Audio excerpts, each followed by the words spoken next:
ছাড়ানো শত সালের এই একটি পরীক্ষা, কোনো আর রূপ বাল্যবন্ধু সারাটা জীবন একসাথে পড়ালেখা, খেলাধুলা, আড্ডা,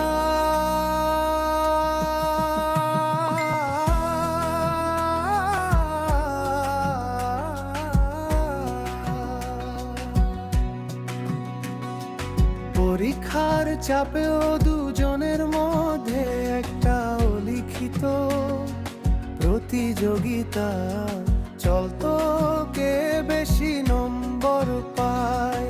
কিন্তু পরীক্ষার শেষের দিনটা হয়ে রইল তাদের বন্ধুত্বের শেষ দিন। ফলাফলের পর তো নয় চলে গেল বুয়েটে, আর রূপক ভর্তি হলো ঢাকা বিশ্ববিদ্যালয়ে। নতুন জীবন, নতুন বন্ধু, ব্যস্ততার ভিড়ে পুরনো বন্ধুত্বের খোঁজটা আর নেওয়া হলো না।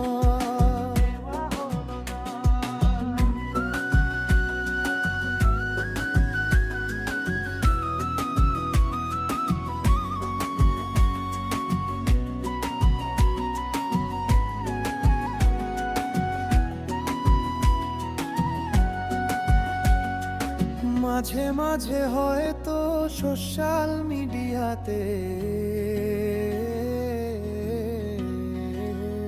তনয় দেখে রূপ নতুন বন্ধুদের নিয়ে ঘুরছে।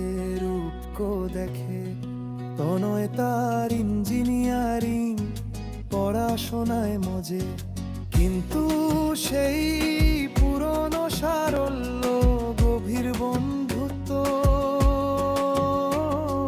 সেটার ফিরে এলো না। হয়তো কোনো এক বসন্তে হঠাৎ দেখা হয়ে যাবে, কিন্তু সেই বন্ধুত্বের পুরনো উষ্ণতাটা যাবে না। পিছাড়ো শত সালের এই চলেছি পরীক্ষা, তনয় আর রূপক বাল্য বন্ধু